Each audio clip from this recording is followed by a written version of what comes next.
There's two kinds of pressure.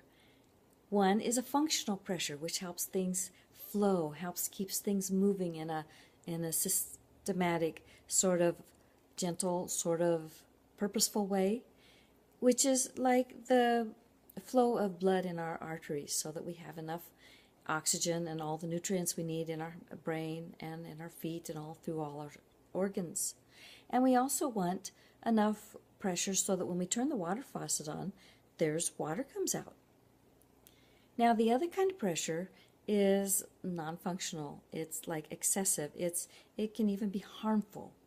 And it's usually, a lot of times, generated from within, self-imposed pressure, and there is external pressure, pressure from other people to do things or to get things done, or simply responsibility, which is self-induced. I was drugged back into the business this week. I wasn't exactly excited about it, but I was the only one who was willing to step up to the plate and had the authority to take care of it. The situation with the tenant escalated to where the cops were called, and so we needed to go through the eviction process and get that whole thing going. So guess who? But now that's passed, and so now I can hopefully step back into my pressureless life, at least work at it. So, but there were a few things that I learned from this particular situation. For one thing, there seems to be a formula that goes with pressure.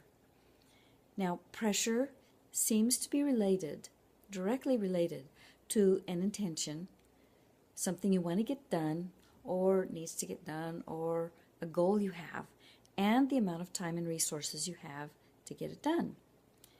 So if you have something that you want to do and you don't have enough time, or you don't have enough money or resources or people, or maybe what you want to do has a deadline, then this is where pressure comes in. It can create this pressure that is, more harmful. It doesn't sustain you. The other thing I discovered was that pressure seems to be related to the liver. Now, in Chinese medicine, the liver is related to the general. The general is the one that oversees everything and instructs everybody else to get their work done. And when that's not getting done to the general's satisfaction, the general is unhappy. The same applies to our liver. So when we are putting ourselves under a lot of pressure to get things done, but something is stopping us, we don't have enough time, we don't have enough resources there, whatever it is, and we're trying to get this stuff done, then our liver gets upset. We get irritated, we get frustrated, we get angry, we get annoyed, we get impatient, and when all those emotions, they all center into the liver, and it makes the liver mad. And when the liver gets mad, that can get kind of serious, because the liver takes care of over 200 different functions, and a lot of detoxing and synthesizing of new hormones and all sorts of things that it does. It's a very important organ in our whole system. And it can affect your digestion and give you upset stomachs and give you aches and pains and affect the immune system. And the list just goes on. So the goal is to try to minimize and reduce, especially the self-imposed pressure, so that it shows up in our body in more harmony and peace, and we have a happy liver.